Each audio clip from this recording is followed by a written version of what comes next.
من النهاردة مش هتشتريها، النهاردة هتعمليها بطريقة سهلة وبسيطة وطعمها خطير، بطريقة أشهر المحلات وكمان العربيات.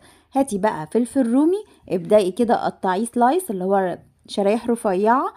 كان عندي فلفلتين كبار وفلفل أحمر، وبدأت ان انا برضو اقطعه، وليمونتين اقسميهم بالنص.